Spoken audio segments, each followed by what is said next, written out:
Instituto de Defensa Legal presenta No hay derecho. Un espacio de noticias, diálogo, debate y participación. No hay derecho, no.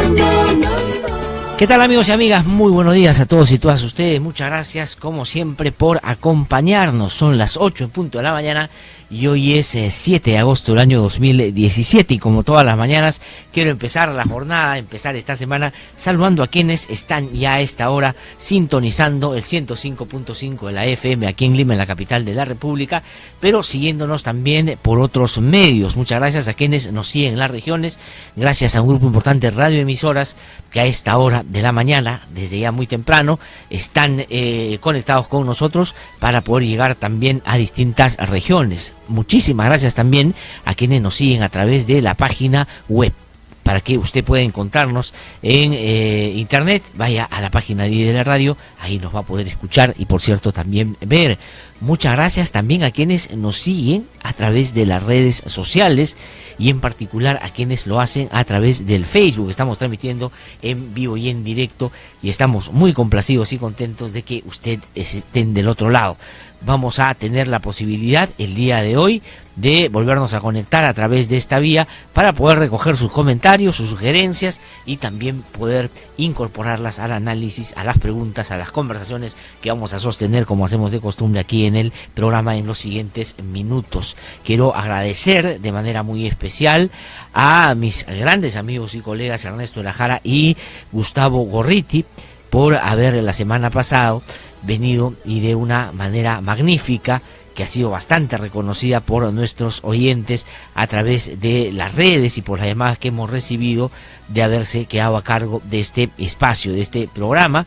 Yo, como les comenté, tuve que salir unos días de Lima por asuntos familiares y regreso recargado, descansado, con el interés, por cierto, de poder dar el mejor esfuerzo para que usted tenga en este espacio la posibilidad de un análisis lo más completo, lo más integral y lo más profundo que sea posible para que pueda tener una posición, un punto de vista en torno crítico, por cierto, en torno a todo lo que está pasando en nuestro país en distintos ámbitos de la vida política, de la vida social, de la vida económica, de la vida cultural, que en la cotidianidad a veces se desvanecen, sobre todo cuando estas no son debidamente recogidas y menos satisfechas o respondidas por quienes ejercen cargos públicos o tienen el poder que ha sido delegado para que resuelvan estos problemas. Así que estamos ya aquí de vuelta, muy contentos. Muchas gracias, Ernesto, muchísimas gracias a Gustavo también, gracias a todos mis colegas de de la radio por el magnífico trabajo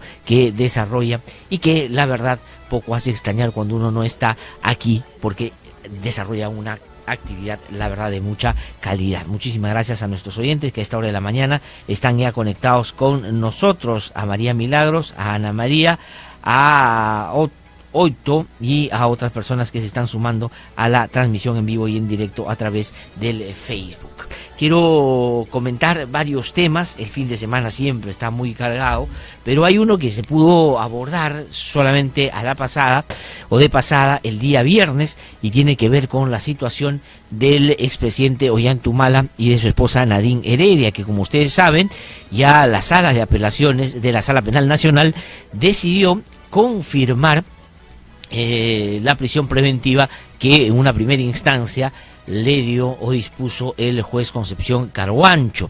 Esto en el marco de lo que siempre hemos sostenido acá, es una garantía del debido proceso, la posibilidad de ir a una instancia superior con un criterio un poco más amplio, porque ya no es un solo juez, sino 3 los que deciden una situación. particular como esta. Ellos han ratificado, voy a tomar y voy a comentar en un ratito los argumentos que han esgrimido los miembros de esta sala para darle la razón al juez en primera instancia y desestimar, dejar de lado lo que pretendía la defensa de Ollanthumal y Nadine Heredia, en tanto ellos solicitaban que se les cambiara de condición, que dejaran de estar en prisión preventiva para que tuvieran otro tipo de restricciones que son posibles, que son viables y desde mi modesto punto de vista que eran perfectamente aplicables en este caso concreto, habida cuenta aquí no se discute el fondo del tema y no se está adelantando una sentencia, sino si es que hay o no los niveles suficientes de colaboración para que la investigación, porque ni siquiera hay acusación y menos juicio, pueda desarrollarse de manera tranquila, sin contratiempos, sin sobresaltos y contribuyendo a que se esclarezcan aquellos hechos graves que se le imputan a quienes hace muy poco, un año solamente, pues estaban en Palacio de Gobierno y gobernaban el país. Ollanthumal habiendo sido elegido democráticamente y Nadine Heredia, digamos, con mucho poder y muy cercana y con mucha influencia sobre el presidente, también sobrepasándolo y generando, al margen de los eventos y hechos ilegales que pueden haber cometido, pues esa sensación, esa imagen de que ella era la que finalmente tenía en muchos aspectos la última palabra. Quiero comentarles también y agradecerle a mi productor Carlos Yancul, Carleto Yancul, que ha hecho todas las gestiones para que esto sea posible. Yo lo anuncié el día que me fui, digamos, una semana fuera de Lima, que íbamos a pedido de nuestros oyentes, pues tener otra vía directa de comunicación. Una es el Facebook, que estamos muy contentos, la verdad, de cómo nos está yendo en esta red social. Ustedes están ahí siempre presentes, siempre muy activos, siempre muy interesados por los temas que aquí se abordan, siempre con opiniones inteligentes, muy centradas, muy al punto, pero además muy exigentes, como debe ser, para que este programa siga mejorando, que es nuestro propósito y nuestra voluntad que permanentemente tratamos de llevar a la práctica. Pero decía, a propósito de lo que personas también decían y me escribían a través de las redes o a través del correo electrónico, ¿qué pasa con aquellas personas que por distintas consideraciones o distintos motivos no tienen la posibilidad de acceder al Facebook y por lo tanto no pueden comunicarse con nosotros cuando estamos en vivo? Pues a partir de hoy estamos habilitando, a sugerencia de estas personas, otra vía. Vamos a tener durante el programa, esto va a funcionar a partir de las 8 de la mañana hasta el momento en el que el programa termine, un número de WhatsApp para que ustedes puedan escribirnos ahí también y hacernos llegar sus comentarios y hacernos llegar sus sugerencias, hacernos llegar algunas preguntas o temas que quisieran abordemos aquí en el programa. Así que quienes siguen las redes sociales y pueden entrar a través del Facebook, ahí tienen esa vía para podernos escribir y comentar y nosotros en lo posible tratar de responder.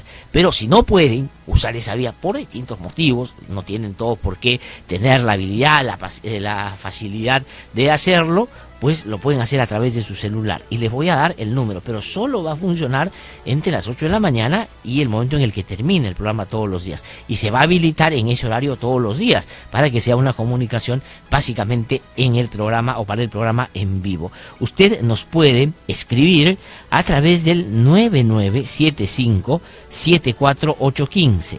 9975-74815.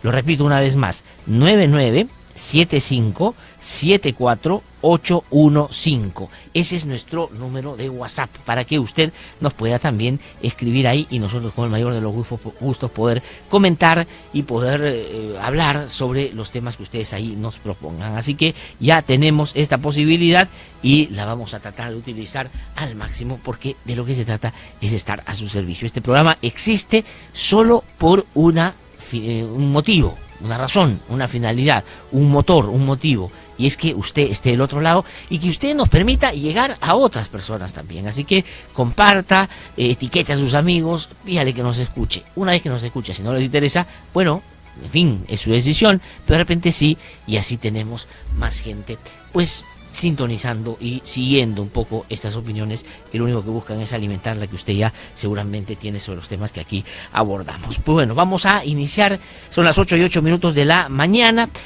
el programa con algunos comentarios. A ver, ¿qué cosa es lo que ha pasado? Ya dije que se ha validado la prisión preventiva a Ollanthumala y van a estar 18 meses en prisión preventiva. Hay la posibilidad, y ha dicho la defensa de Ollanthumala y Nadine Heredia, que van a tratar de seguir ese camino, de ir a una casación. ¿Qué significa esto? Un juez de primera instancia no le dio la razón a Ollanthumala y fueron a prisión preventiva. Esto fue revisado en una segunda instancia por 3 jueces y tampoco le dieron la razón a Ollanthumala y a Nadine Heredia. Pero hay una tercera instancia, que es la Corte Suprema, con un mecanismo que se llama la casación. Es decir, yo no estoy de acuerdo y pido que en la máxima instancia del Poder Judicial pueda ser visto este tema. Y eso es lo que han dicho van a hacer los abogados de Ollanthumala y Nadine Heredia. Eso puede durar, digamos, unos 3-4 meses mínimo. Mientras tanto, el expresidente y su esposa van a seguir en prisión. Ahora, yo no sé qué puede pasar en la Suprema, pero lo más probable es que sigan la misma lógica de las otras instancias y se puedan quedar ya los 18 meses. ¿Pero qué significa que se queden 18 meses? ¿Es porque ya los condenaron por lavadores de activos? ¿Es porque ya determinaron su responsabilidad en este caso? No, sino porque el juez o los jueces, en este caso ya una segunda instancia, han dicho que las investigaciones que se desarrollan solo van a ser posibles y se van a seguir impulsando y profundizando si es que estos señores están en la cárcel, porque no están colaborando de manera suficiente y hay el riesgo de que se escapen o hay el riesgo que obstaculicen las pruebas, es decir, que manipulen testigos, que desaparezcan documentos y en fin, que generen un ambiente de desorden que no permita saber si es que ellos cometieron o no fehacientemente el delito. Lo que para mí es, la verdad, me parece inadecuado, me parece hasta arbitrario, por una sencilla razón, porque si hay elementos, como creo que los hay, y ya el fiscal los ha esgrimido, y el juez en primera instancia y los jueces en segunda instancia han de alguna manera apuntado a validar eso, es si hay elementos sustantivos importantes, fuertes, consistentes de que ellos cometieron el delito y que este caso está ya básicamente armado, pues lo que debería hacer el fiscal es acusar. ¿Qué significa acusar? Que vaya y le diga al Poder Judicial, señor, ya tengo todos los elementos que estos señores cometieron ese delito. Entonces, ¿qué hace el Poder Judicial? Valida lo formal, ve si hay elementos razonables e inicia el juicio. Y ahí se determinará si son culpables o no. Meter los 18 meses quiere decir que en principio el fiscal está pensando usar 18 meses más para seguirlos investigando. ¿Qué cosa es lo que están buscando de lo que no tienen ya para ir a un juicio? Eso es la verdad lo que uno no termina de entender cuando, creo yo, ya hay materia suficiente para este tema. Pero esta sala, que ha visto este caso en apelación y lo ha revisado, ha dicho varias cosas que son importantes y que tienen que ser vistos en perspectiva, no solo de cara a lo que significa para Ollanthumala y significa para Nadine Heredia, sino lo que puede significar para otros que en algún momento pueden estar en esa misma situación. Primero, que ha dicho que los niveles de vínculo de asociación que ha sostenido Ollanthumala y Nadine Heredia con Odebrecht, es decir, haber recibido $3 millones en la campaña, constituyen una organización criminal, es decir, que haber tenido esos vínculos con esta organización o este cártel brasileño, pero en general internacional, porque tenía tentáculos en distintos países, constituye en sí mismo una participación en una organización criminal. ¿Eso qué quiere decir para el caso? Que Ollanthumala y Nadine Heredia son parte de una estructura criminal junto con Odebrecht. Uno. Pero ¿qué puede significar para otros? Que cualquier persona que tenga vínculo con Odebrecht y haya recibido plata de Odebrecht, entonces tiene la misma situación, porque no se justificaría, no sería, la verdad, una cuestión que se entienda, ni siquiera basada en algo de sentido común, que en ello sea organización criminal y cuando otro tiene ese vínculo no lo sea. Es decir, Alejandro Toledo también participó entonces en una organización criminal y si se logra determinar que Keiko Fujimori recibió plata o su partido o el partido de Alan García recibieron plata, ellos también participaron en una organización criminal y por lo tanto el trato o la manera como se debe abordar ese caso y la participación de estas personas en ese caso es de cara a entender que participan de esta organización criminal internacional. Es decir, ahora, tener vínculo con Odebrecht es participar de esa organización criminal. Ahí, creo, yo tiene que prestar atención los otros que hasta ahora se están frotando las manos y creyendo que la justicia no les va a alcanzar. En segundo lugar, un delito complejo.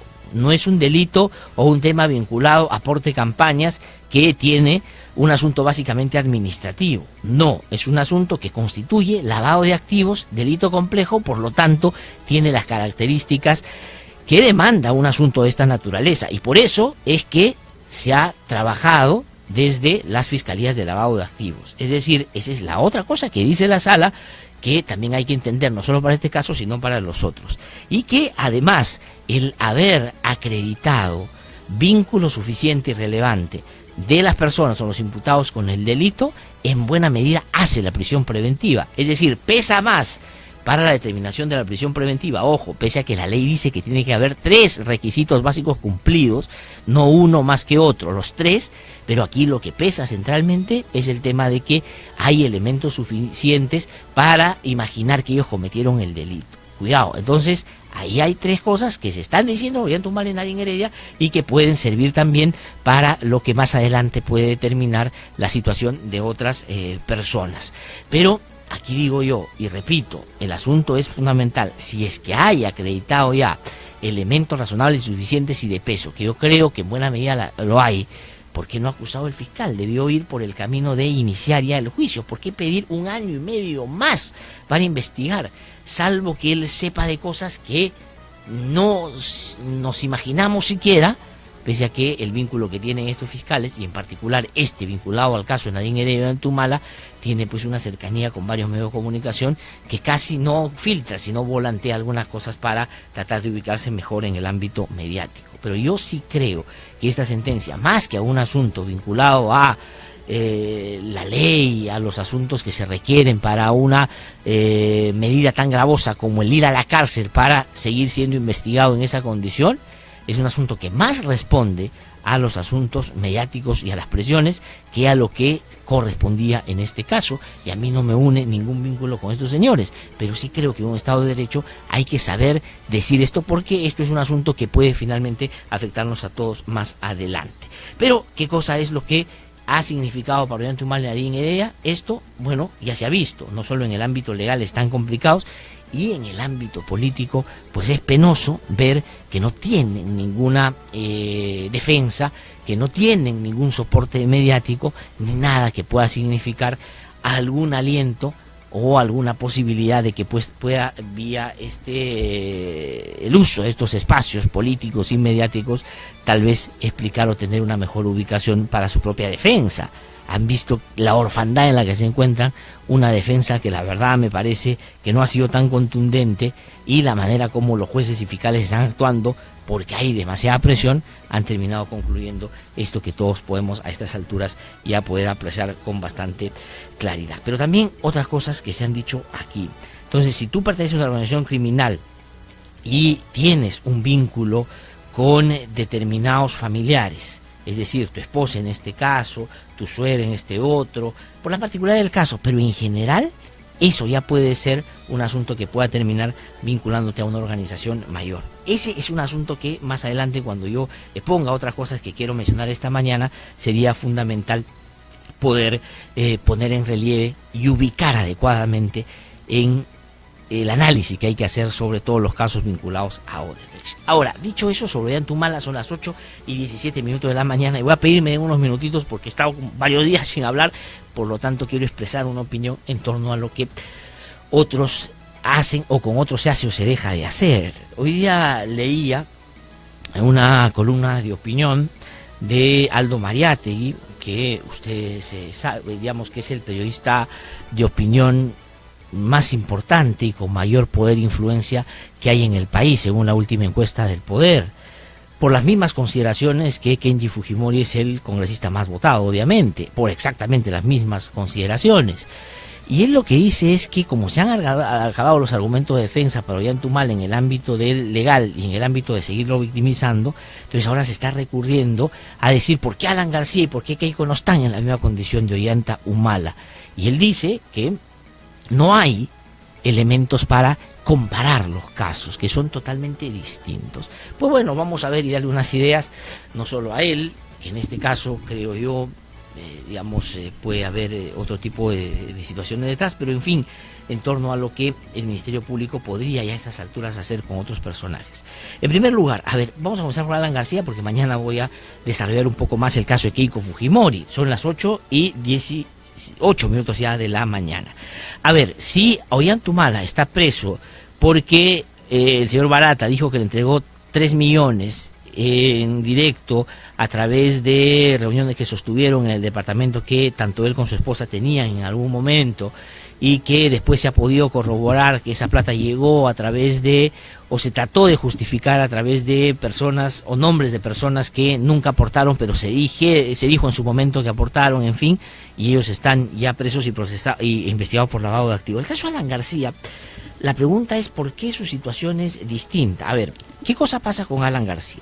Aparece primero en las agendas de Marcelo Odebrecht, más de una vez, no una, no dos, no tres, no cinco, varias veces, ¿no es cierto?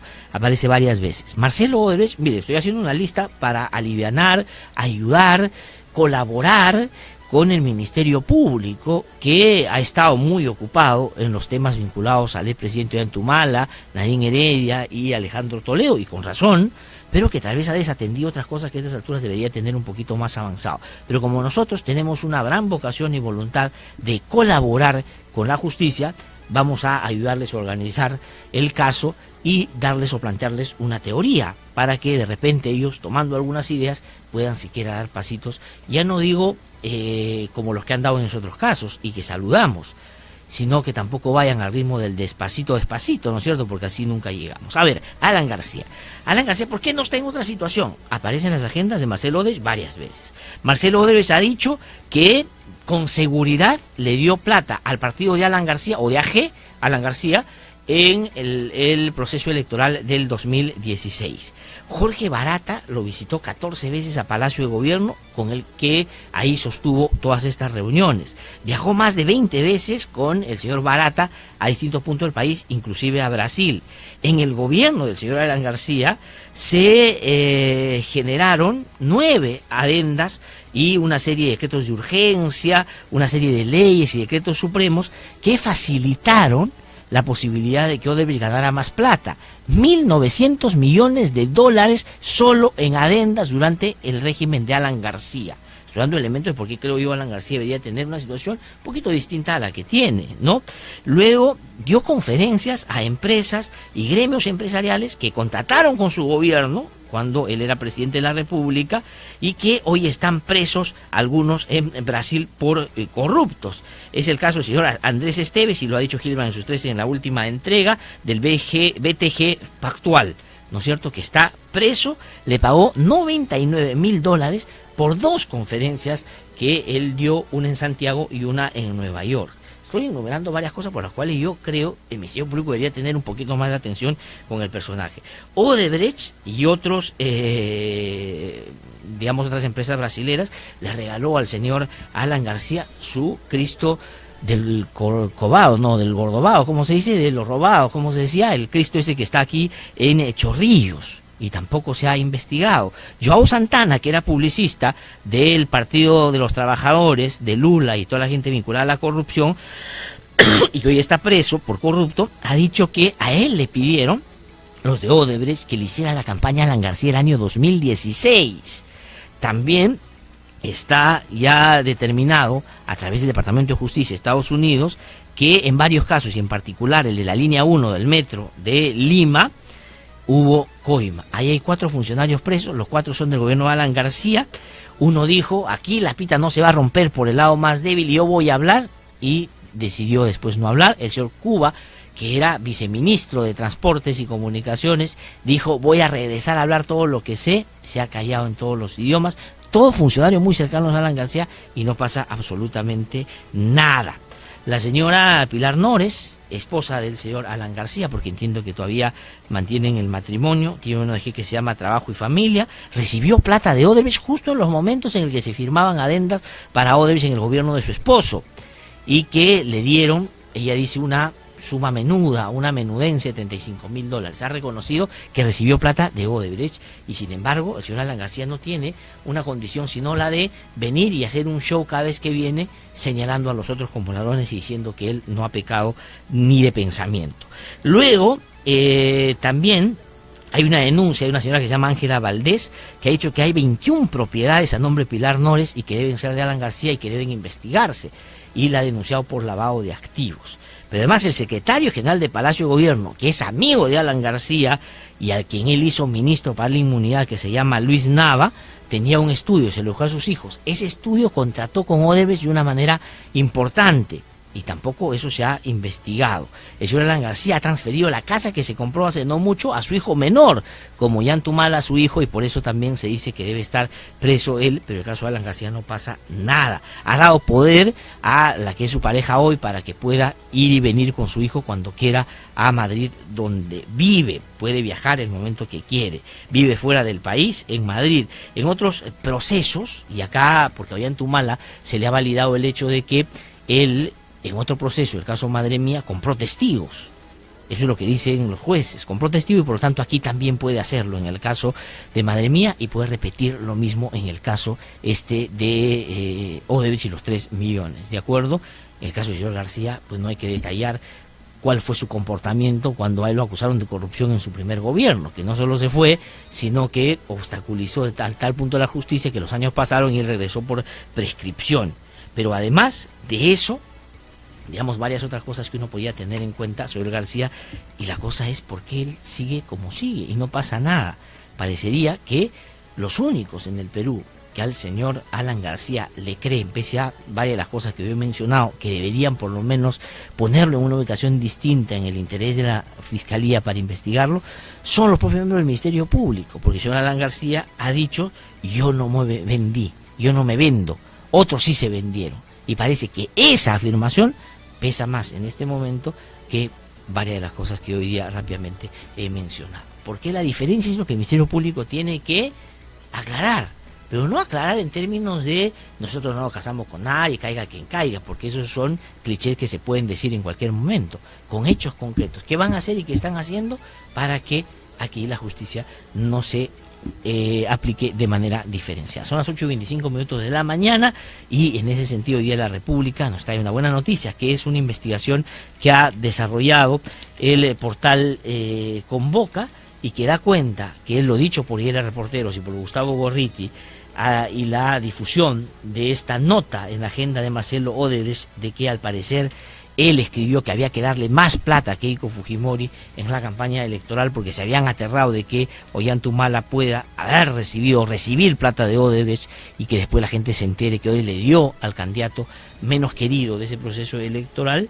Pues dice que ya está en manos de un fiscal brasileño que es el que ve el tema de la cooperación internacional y que dentro de poco puede terminar enviando esa información al Perú para que ojalá ahí se actúe tan diligentemente, tan acertadamente, tan eficientemente como en estos otros casos que comenté al comienzo. ¿Por qué unos están en una situación muy apremiante y por qué otros están en una situación, digamos, casi de comentarista de lo que está pasando en el país? Pues eso la justicia tiene que explicarle al país. Son 8:26 de la mañana, vamos a una pausa, regreso en un instante, estamos aquí en No Hay Derecho y regresamos para hacer nuestro recorrido por las regiones.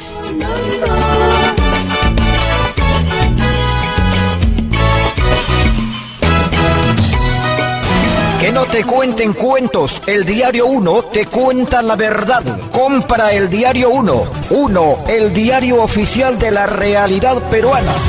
Caramba, ¿por qué tan contenta, señora Sandra? Hoy sí me hacen justicia. Van a sancionar al vocal de esta sala. Bien hecho. Ya se comprobó que sí hubo acoso sexual contra mi hija Patti. Por abusivo y mañoso, merece que lo destituyan. Y todavía trabaja como funcionario de hacer justicia en el país. ¿Qué tal, raza? A buena hora me animé a denunciarlo. Si los ciudadanos denunciamos los malos actos, todos los funcionarios corruptos estarán con sus días contados. Porque no hay derecho. A esta hora, Noticias de la Red, descentralizando la información y el debate.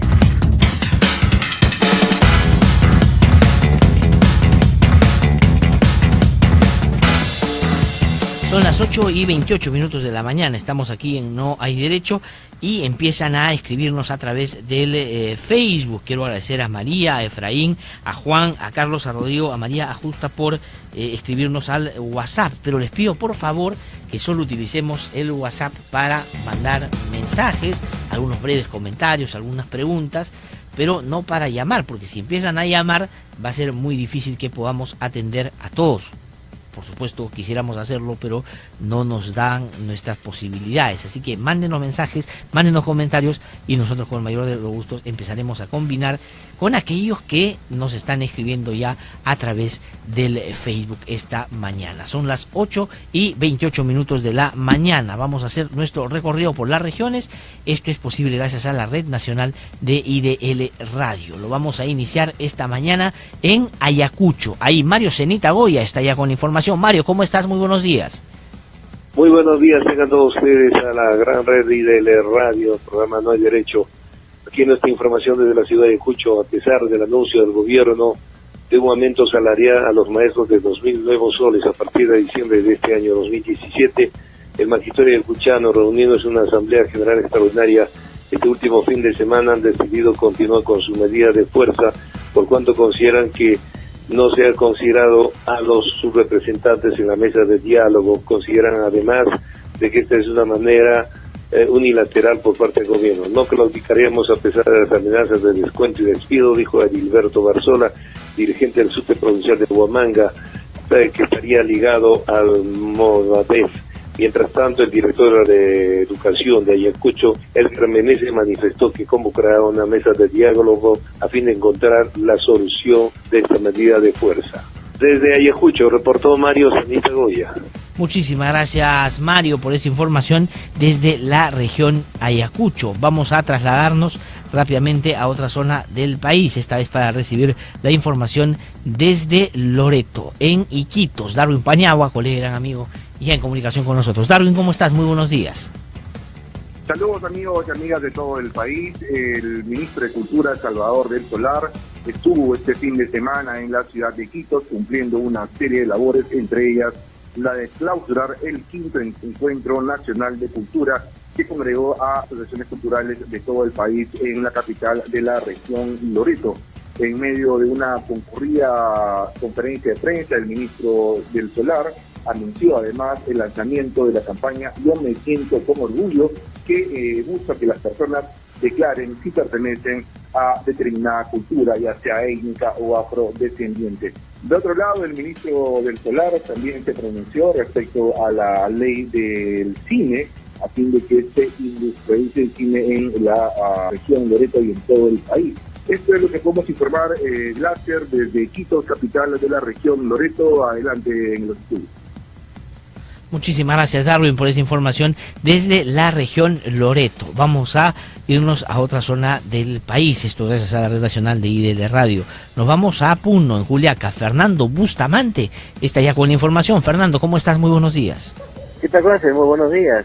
El Sindicato Único de Trabajadores en Educación de la región de Puno, luego de los anuncios que se hicieron en el sentido de que se adelantarían los aumentos a 2.000 soles a partir de diciembre, han señalado de que ellos de todas maneras van a continuar con la paralización y no volverán a clases el día de mañana. Por otra parte, la Dirección Regional de Educación, a través de su representante legal, dio a conocer de que mientras no exista un documento formal de parte del Ministerio de Educación, no habrá orden de descuento a los docentes que no acudan a trabajar a partir del día de mañana. Esto ha creado una serie de incertidumbre en el gremio magisterial, fundamentalmente también en los profesores contratados. Desde Juliaca, Fernando Bustamante. Muchísimas gracias, Fernando, por esa información que viene desde la región de Puno sobre la huelga de maestros. Hoy día, según el Ministerio de Educación y por acuerdo que sostuvo con los gobernadores de todo el país, se van a reiniciar las clases escolares en las regiones donde estas estuvieron suspendidas por la paralización de los profesores. pero hay resistencia en algunas regiones. Vamos a hablar de eso más adelante en extenso con el viceministro de Educación, que va a venir a conversar con nosotros. Un saludo a Claudio, a Manu, a Manuel, a Tito, a Fernando Rondinel, gran amigo y colega que desde Tacna nos está escuchando. Radio 1 es la radio más sintonizada ya. Un gran abrazo a nuestros amigos, a Wilder, a Denis, a José Marcos, a Rosy, a Milagros, a Graciela, a Manuel, a Lula, a Marcial, a Johan, en fin, Ana María, María Milagros, por estar con nosotros ya conectados a esta hora de la mañana. Son las 8:33 de la mañana. La encuesta que hiciéramos o dejáramos para que ustedes pudieran responder el día viernes: ¿está de acuerdo o en desacuerdo con la decisión del Poder Judicial de ratificar la prisión preventiva de Ollanta Humala y Nadine Heredia? De acuerdo 33%, en desacuerdo 67%. Si usted quiere participar en nuestras encuestas, la pregunta de hoy es: ¿usted cree que la huelga magisterial responde más a un fin político que a un fin gremial? Esa es la pregunta del día de hoy. ¿Cree usted que la huelga magisterial responde más a una finalidad o tiene una finalidad política más que una finalidad reivindicativa del magisterio? Pues conteste en nuestras redes el día de hoy. Va a ser un tema que vamos a abordar más adelante, así que ahí vamos a profundizar algunos de los temas y puntos de vista sobre este asunto. Son las 8:34 de la mañana. Vamos a ir a una pausa, regreso en un instante. Estamos en No Hay Derecho. Muchísimas gracias por los comentarios. Ya de vuelta aquí en el programa. Regreso. Hasta aquí Noticias de la Red, descentralizando la información y el debate. Que no te cuenten cuentos, el Diario 1 te cuenta la verdad. Compra el Diario 1. 1, el diario oficial de la realidad peruana. Mire lo que está regalando el alcalde, apúrese. ¿Acaso no sabe que está prohibido utilizar los recursos del Estado para hacer campaña política? ¿Prohibido? Claro, los regalos que hace son con la plata del municipio. Es verdad, toda su campaña es con el dinero del pueblo. El engaño, el robo y la malversación a los fondos del Estado es un delito y puede ser penado hasta con 8 años de prisión. Denuncia a los que cometen este delito. No formes parte de la corrupción. No hay derecho, no.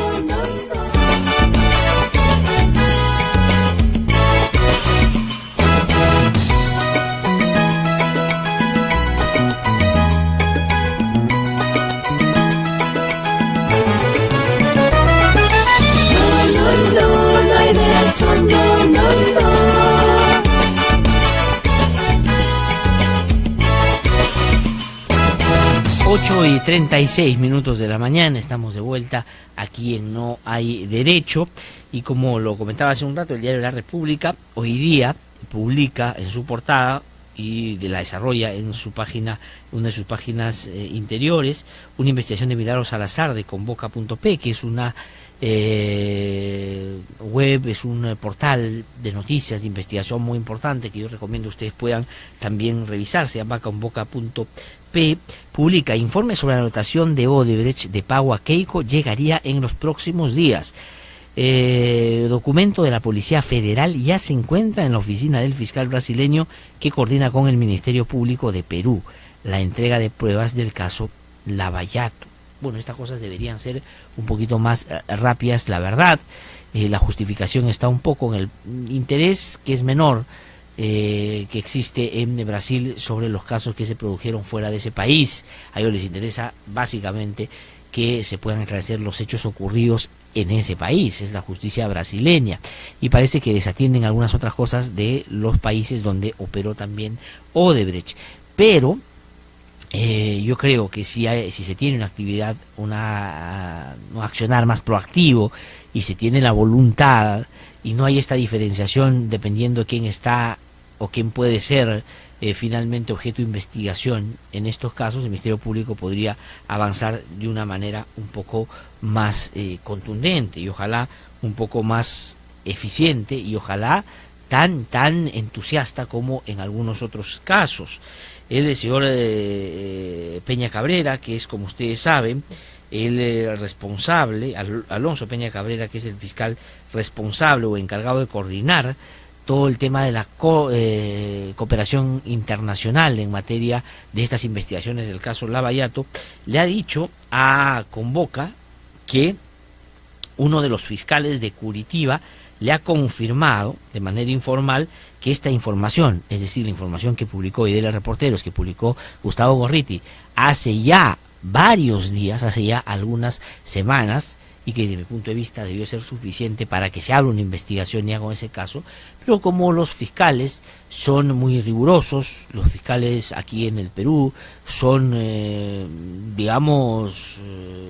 tratan de hacer las cosas de la mejor manera, pues decidieron preguntar a Brasil para corroborar si esa información era cierta o no, y parece que ya les dijo, por lo menos informalmente, un fiscal en Curitiba al Ministerio Público, sí, existe, es verdad. Es decir, las semanas que nos hemos demorado en seguir investigando ese caso por no creer una investigación seria de Gorriti y de IDL Reporteros, pues ahora parece que puede llevar a un escenario, ojalá, de mayor proactividad en estos temas, ¿no? Y el otro asunto es que esta información debería ya pronto llegar a la mano de los fiscales peruanos para que se pueda utilizar en lo que debería ser una investigación que a estas alturas debería estar mucho más avanzada ya del señor Alan García, ¿no es cierto? Y de Keiko Fujimori. En estos dos casos, creo yo que más bien hay una actitud más demorona, ¿no? Dice, pero las autoridades brasileñas han señalado en diversos momentos que se encuentran rebasados con la monumental información que existe sobre Lavallato y que por esa razón es importante que los fiscales y peritos de otros países tomen la iniciativa de pedir la información que necesitan para sus investigaciones. Es decir, lo que mencionaba yo hace un ratito, a Brasil o a la justicia brasileña lo que le importa es determinar responsabilidades de los miembros y directivos de estas empresas, pero por delitos que cometieron en Brasil. Y todo lo que tiene que ver con otros países, pues lo dejan un poco de lado, al costado. Y va a depender mucho del interés que muestren los fiscales o las autoridades de esos países donde también cometieron delitos, para que ellos puedan mostrar algún interés por lo menos enviar la información. Pero si es que solo se espera que allá explote algo para que acá recién se pida, pues podemos estar muy sometidos a una dinámica que termina siendo bastante conveniente para los que hoy aplauden y a la distancia, más bien inclusive, hablan de nosotros y tratan de despercudirse de la tremenda responsabilidad que pueden tener en algunos ámbitos del mal manejo de los fondos públicos en nuestro país en base a coimas o actos que a estas alturas creo que ya son innegables, sino habrá que ver hasta dónde llegan en términos de la responsabilidad de aquellos que las produjeron, que las protagonizaron o que ayudaron o dieron el visto bueno para que se acondicionaran y pudieran desarrollarse en la magnitud y la manera como a estas alturas empezamos a ver y ya se viene configurando. Son las 8:41 de la mañana. Voy a ir a una pausa para en un ratito conversar con Luis Alberto Salgado. Él fue aprista en su momento, una persona que fue también cercana a Aya de la Torre. El señor Alan García ha dicho que él nunca pidió, ni nunca le dieron, porque además, ¿qué iba a hacerlo si él es discípulo de Aya de la Torre? Y basta con eso para decir que Alan García es casi un santurrón. Así que vamos a una pausa, regresamos un instante, estamos aquí en No hay Derecho.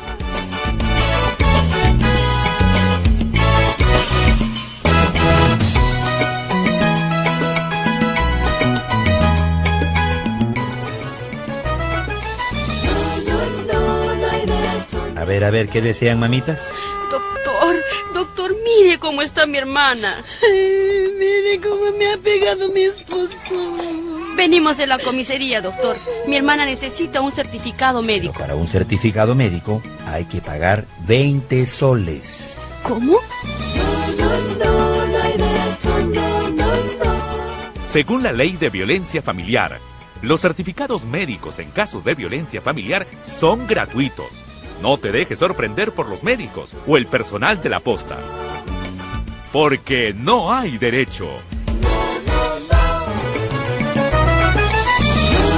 No hay derecho. ¡Qué bueno! ¡Por fin atraparon a ese ratero! Ese es conocido, siempre roba en el barrio. Cuéntese. Vamos, ¿Qué? maestro, por favor. De aquí ya no sales vivo. No, vecino. Llamamos mejor a la policía, ¿sí? No, vecinos. Aquí hacemos la justicia con la mano. Así es. La delincuencia debe ser sancionada con la fuerza de la ley y no con la fuerza de las manos. La seguridad que todos merecemos no debe obtenerse violando los derechos fundamentales ni las leyes. Con las manos no se hace justicia.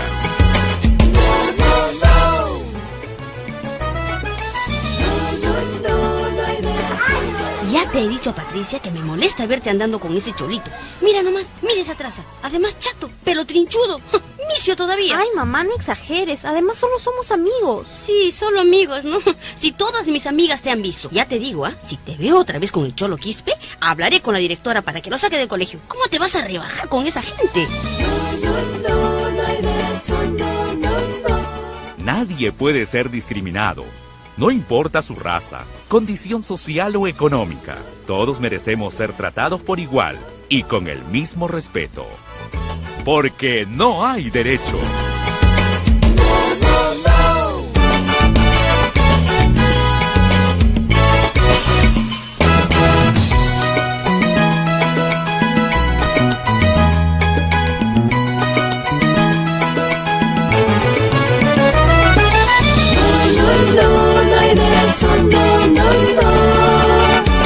8:44 de la mañana, estamos de vuelta aquí en No Hay Derecho.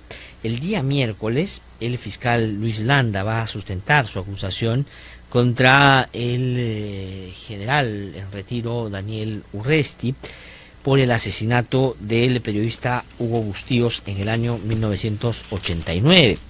Como ustedes saben, y muchos de ustedes nos siguen ya hace algún tiempo, deben acordarse, fue en este programa que se hizo público que el entonces ministro del Interior, el ministro más popular que tenía el régimen de Ollanta Humala, difundimos esta noticia de que él estaba siendo procesado o siendo investigado por su participación en el asesinato de este periodista del año 89. Él inmediatamente salió, digamos, a tratar de desacreditar la información que aquí se dio, pero esto avanzó y llegó a un juicio oral, que es donde se tienen que aclarar las cosas. No en las investigaciones, no en los medios, en un juicio. Y ese juicio se inició el año pasado. Y el juicio está ya, digamos, en una etapa final. Y el fiscal Landa, que es un muy buen fiscal en materia de derechos humanos, pues va a sustentar su acusación frente a este tribunal. Y eso va a ser el día miércoles. Y ahí se va a determinar si es que Urresti tenía o no participación en estos graves hechos que conmocionaron al país, que terminaron constituyéndose en un hecho emblemático, porque no solo tenía que ver con el asesinato de una persona, que ya es un hecho sumamente grave, sino con el hecho de que esta persona además era un periodista y que cubría los casos vinculados a las graves violaciones de derechos humanos que se cometían en esa época y a las actividades y acciones violentas, salvajes, brutales y terroristas que cometía también Sendero Luminoso. Así que el día miércoles esto se va a producir y vamos a ver qué cosa es lo que sucede. 8:46 de la mañana. Pues les había yo comentado, ya está aquí en nuestros estudios, el doctor Luis Alberto Salgado.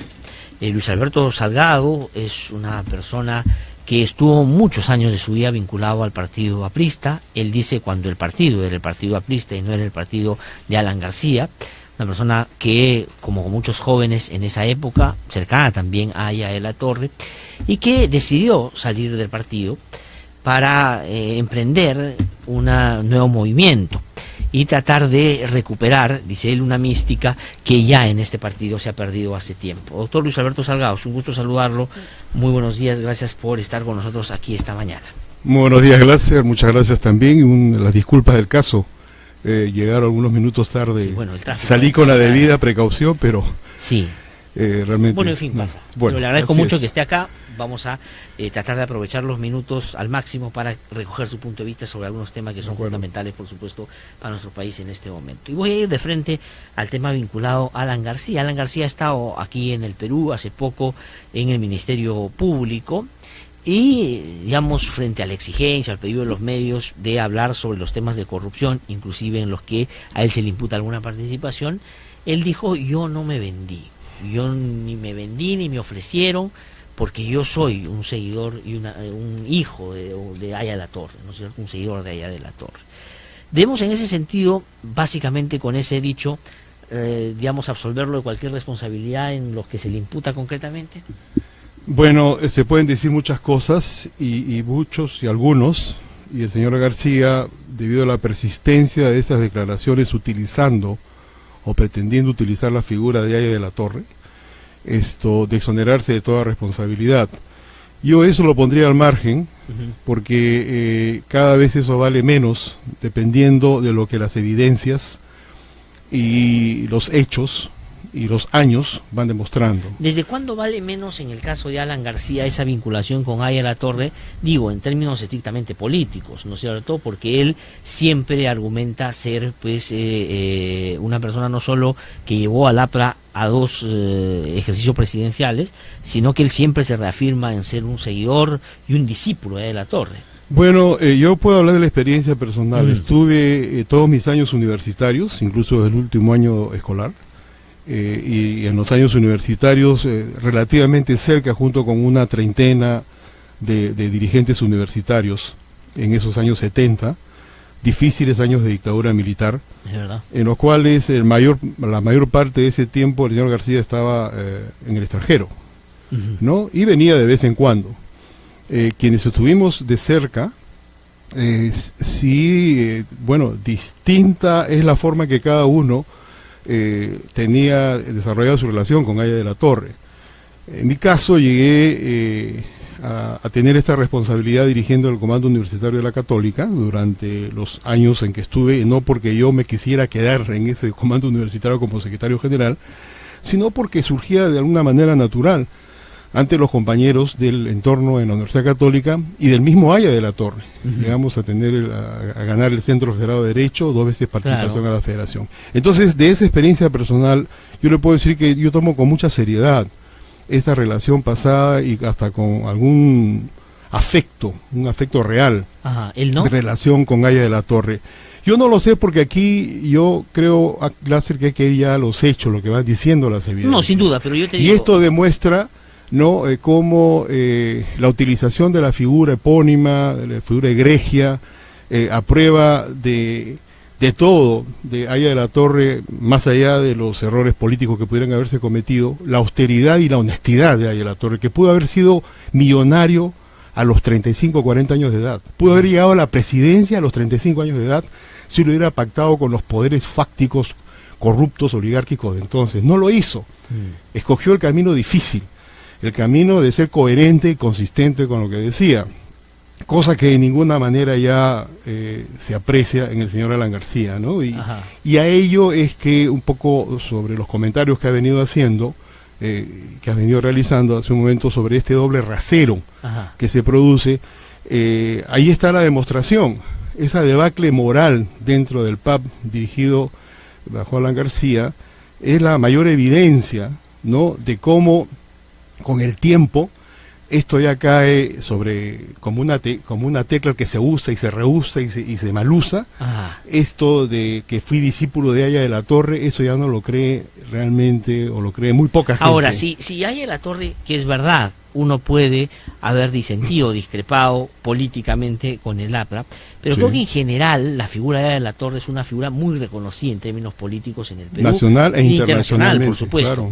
Entonces, en resguardo de eso, claro es que yo le pregunto, usted dice, él siguió el camino difícil, la austeridad, el no hacerse rico, Haya de la Torre, y privilegiar el trasladar una idea que tenía de cómo debería ser el país y sus relaciones con el mundo a la práctica en su relación con los sectores que eran vulnerados y que tenían una serie de... no tenían las condiciones adecuadas. Pero un concepto muy fuerte, central, el tema de la ética y la honradez en el manejo de la cosa pública, y que a la política se llega para servir y no para hacerse millonario. Ya, de acuerdo. Entonces ese es el camino. Eso caló hondo en quien habla. Yo lo digo con modestia, en lo posible, pero eso es central para cualquier proyecto político. Ahora, García siguió un camino más fácil en términos políticos, flexibilizando un poco esos criterios matrices que planteó Aya de la Torre en términos de honradez y de, digamos, ética. Bueno, viendo retrospectivamente, atando cabos, y luego conforme han ido ya surgiendo las evidencias y un comportamiento consistente,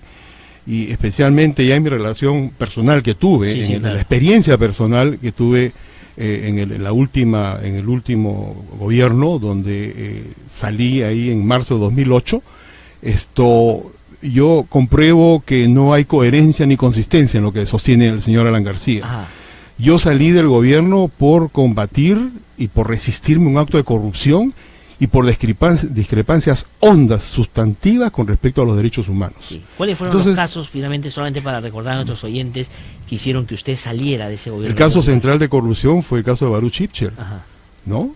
Bueno, eso ya lo he dicho antes. Sí. Mulder fue a mi oficina, Mauricio Mulder, siendo secretario general del partido y siendo congresista de la República, a decirme que no le hiciera problemas al señor Baruch Ipcher, que quería levantarse 100 millones de soles adicionales, aparte de los 20 que él había dado Toledo. Sí.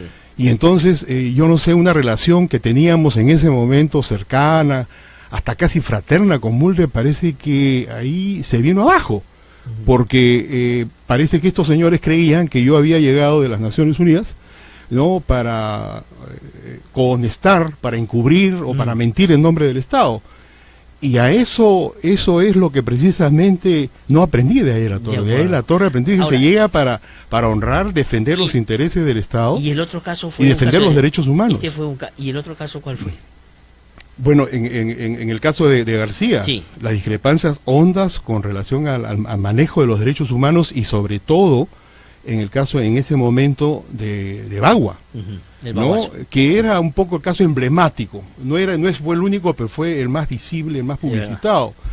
Yo sostenía que tenía que consultarse a esos pueblos, que tenía que coordinarse en base al convenio 169, del cual el Perú es parte, como Tratado Internacional de Derechos Humanos, a efectos de que se consensuara con ellos la forma en que estas inversiones iban a llegar a la zona de Bagua. No se hizo así. No, pues. Soberbia, ¿no? Aya de la Torre nos decía, no se olviden de nuestros pueblos nativos, no se olviden del indio si quieren hacer la gran revolución y transformación en el Perú.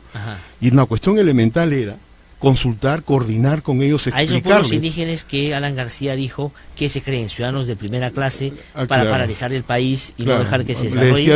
Así es, de ciudadanos de segunda o de tercera categoría. ¿Cómo un discípulo de Aya de la Torre va a expresarse en esos términos, por favor? Solo de alguna manera, creo, la soberbia, la vanidad o la borrachera del poder puede hacer que se digan estas cosas. Ahora, pero en casos de corrupción, lo que aquí llama la atención tiene que ver con dos cosas. Uno, el doble rasero, como usted ha dicho también, en torno al tratamiento de casos que a mí me parece son muy parecidos. Ollanthumala está preso, es discutible el tema de la prisión preventiva, pero los hechos están ahí. Sí. En el caso de Alan García hay un conjunto de hechos, pero su situación más bien es distinta. ¿Por qué? Esa es la pregunta. A ver, yo creo que hace un poco viendo ya esto en un contexto general, nacional y retrospectivamente, y lo que le depara al Perú en el futuro.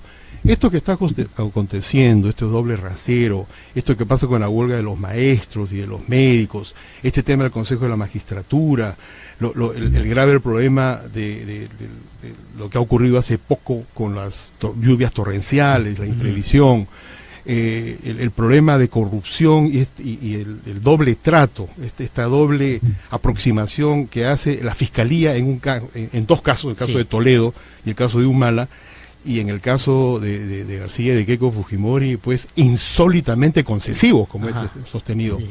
Esto va demostrando, ¿sabes qué, Glatzer?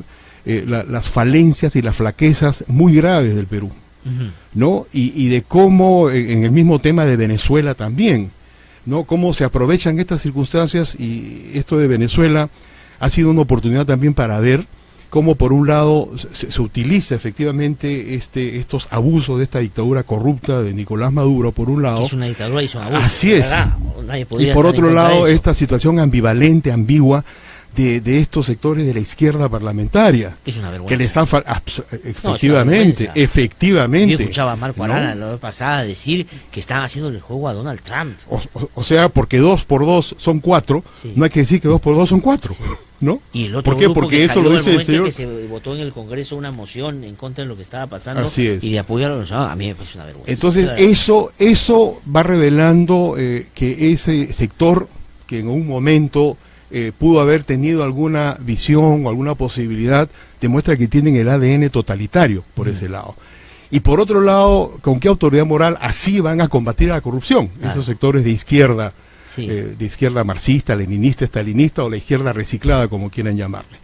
Bueno, Pero eso un ha poco- originado Así que es. sea el fujimorismo y lo que queda del alanismo, los que se abanderen con el tema de la Ahí lucha está, a eso es favor lo que de los quiero derechos decir. humanos y la democracia en Eso es lo que Venezuela. quiero decir, precisamente la Y gran un canciller contradicción. como el que tenemos, Sí. que fue embajador de Fujimori Durante 5 o 6 años en Washington. defendiendo Así es. la permanencia La- de un gobierno que ya a esas alturas era tan dictatorial como el de Maduro, que ahora sea el aladí de Bueno, la democracia. esas son las contradicciones, las flaquezas y un poco las fallas tectónicas, diríamos, ¿no? De la estructura del Estado y de la sociedad peruana, ¿no?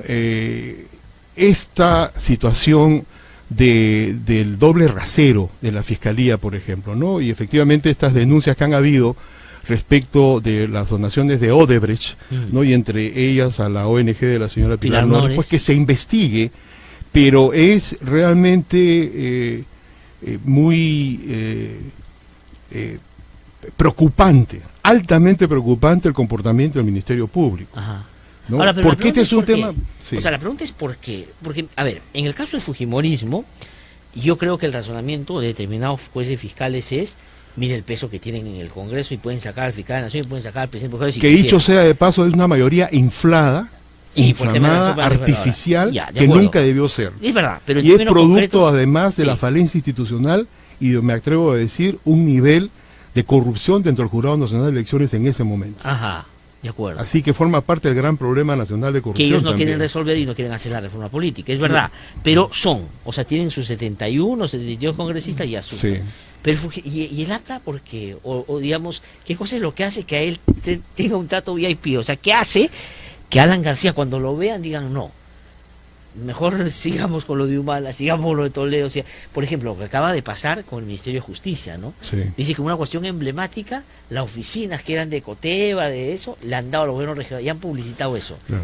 Y está bien, pero sería bueno pues una actitud así con los otros casos. Muy duros y severos con Ollanta Humala y con Alejandro Toledo, como debe ser, Sí, sí. porque eran mandatarios de la República, recibieron la confianza popular y defraudaron, traicionaron y por lo Y las porque evidencias- levantaron las banderas anticorrupción. Así Además, es, utilizando de acuerdo, eso, ¿ya? Pero ¿por qué no los otros? Pero Tengo que ir a por una otro- pausa. de acuerdo. Para seguir con este tema, porque si no me cortan ahorita. Tengo que ir a una pausa, regreso con Luis Alberto Salgado y él va a seguir desarrollando esta idea de por qué hay trato diferenciado en el Ministerio Público. Ya volvemos. Que no te cuenten cuentos, el Diario 1 te cuenta la verdad. Compra el Diario 1. 1, el diario oficial de la realidad peruana. Este programa es presentado por Mediacor.pe.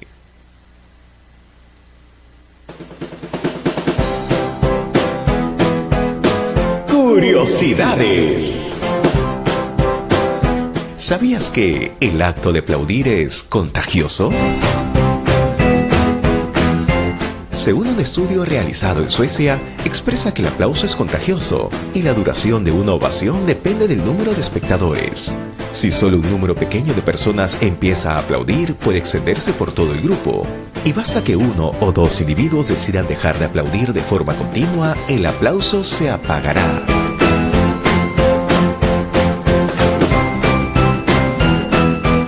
Curiosidades.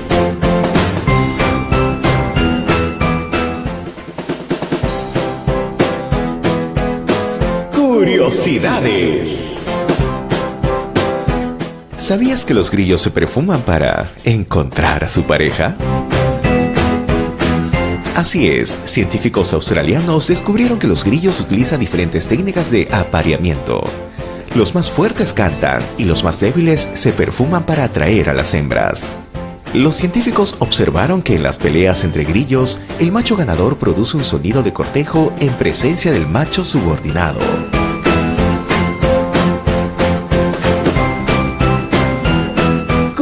Curiosidades.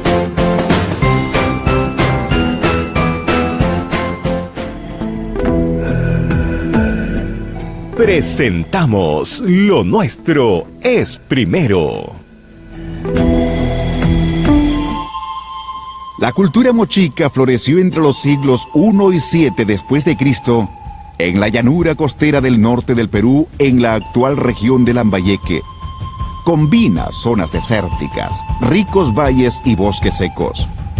Es uno de los destinos turísticos más interesantes del país. En 1987 se descubren las célebres tumbas reales de Zipán, enterramientos de importantes señores mochicas. Además del sitio arqueológico de Zipán, está el moderno Museo Tumbas Reales de Zipán, con las más extraordinarias piezas de oro halladas en las excavaciones. Puede visitar igualmente los museos de Brunen y Sicán. Tucumé, con sus más de 20 pirámides de adobe de aproximadamente 40 metros de altura. Lambayeque cuenta además con una de las mejores cocinas del país. El hermoso puerto y balneario de Pimentel y el tradicional pueblo de Saña complementan los atractivos de este fascinante departamento. Acabamos de escuchar Lo Nuestro es Primero.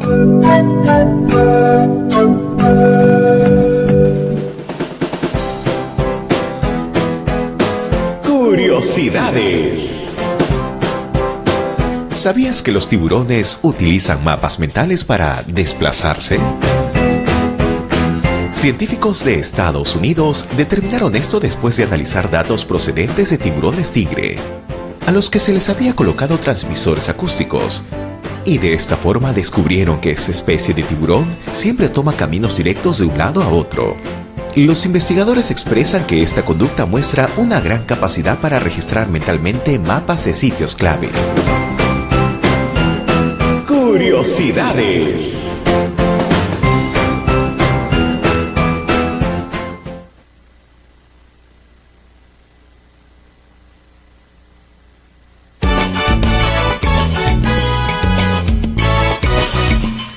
Nueve y 5 minutos de la mañana, estamos de vuelta aquí en No Hay Derecho. Estamos conversando con el doctor Luis Alberto Salgado, estamos hablando sobre la política en el país, estamos hablando sobre lo que queda del APRA, o digamos el partido que se ha mantenido alrededor de Alan García. Estamos hablando sobre los casos de corrupción, estamos hablando sobre por qué Alan García tiene tanta suerte, por qué, como dice creo que Augusto Lara Rodríguez en alguna de sus columnas, el Ministerio Público, el Poder Judicial siempre juega de local, es decir, siempre tiene la platea llena a favor. Y él estaba explicando de alguna manera todo lo que puede significar o estar a la base de un trato de esa manera, coincidiendo por supuesto, doctor Salgado, en que eso pasa concretamente. Pero usted estaba desarrollando el por qué, es decir, por qué hay tanta relación del sistema de justicia, sobre todo con Alan García, de pronto ya en este momento, ¿no? Bueno, no olvidemos, un poco comentábamos fuera del aire, yo vengo de familia aprista también, ¿no? Sí, claro. A mi padre en el año 32 casi lo fusilan, lo fondean en la isla San Lorenzo junto con otros jóvenes de 17 y 18 años de edad. Y fue fundador de la Federación Aprista Juvenil, bueno, como muchos apristas. Entonces es una historia que se retrotrae a los años 1930, donde como el APRA insurgió como una fuerza democrática, liberadora, una fuerza ética, cuestionando al Perú oligárquico, al Perú corrupto, al Perú del tema del guano, del caucho, del contrato Dreyfus, etcétera, etcétera. Entonces, esa era la posición del APRA cuestionando ese Perú oligárquico. La respuesta de ese Perú oligárquico la represión, con todo el terror que da, sí, claro. La respuesta con toda la furia que da el miedo, frente a una fuerza sana, una fuerza que se presentaba con líderes honestos y honrados que calaban hondo en la conciencia popular.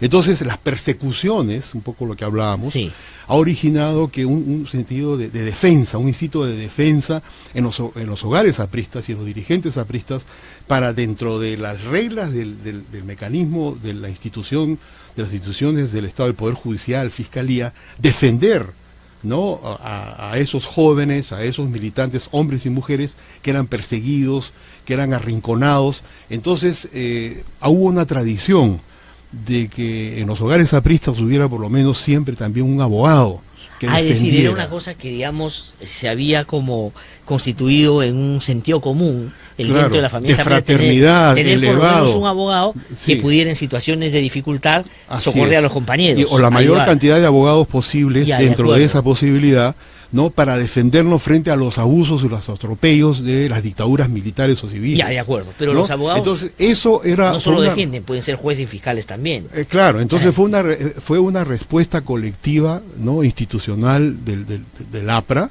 de Haya, inteligente además y lógica, frente a la persecución, a los abusos y al arrinconamiento judicial. Entonces, una cuestión fraterna, elevada, de defensa de lo justo, no para defender corruptelas, ni para encubrir, ni apañar, ni dilatar procesalmente. ¿Y eso cree usted que situaciones. se ha pervertido con el tiempo? En el sentido Claro, de que muerto haya- esas familias que tenían un abogado dentro de su entorno más cercano terminaron siendo abogados políticos y muchos muchos jueces han fiscales. llegado abogados y claro, y los hay que ser, para ser juez y fiscal hay que ser abogado. Entonces un sector ha llegado a la fiscalía y quizás al Poder Judicial, y de aquí una invocación que yo estoy haciendo a los fiscales y jueces que tienen una ascendencia o tienen antecedentes de venir de familias apristas, ¿no? La mejor defensa, en todo caso, y no pueden ser militantes, por supuesto, pero hay un corazón que se llama. Hay una mística, pero esa mística tiene que ponerse al servicio de la justicia y la transparencia y para combatir realmente la corrupción, que es lo que ha hecho que el Papa en este momento esté en 2.5 o en 3% real. Porque ese 5% que se obtuvo 5.6 en las últimas elecciones realmente es un 3% si es que hubieran participado Guzmán y Acuña, no hubieran sido sancionados con esta doble vara que se utilizó también con Que es la misma de ahora, con la frente misma al- razón y el mismo derecho hubieran podido excluir perfectamente, ¿no?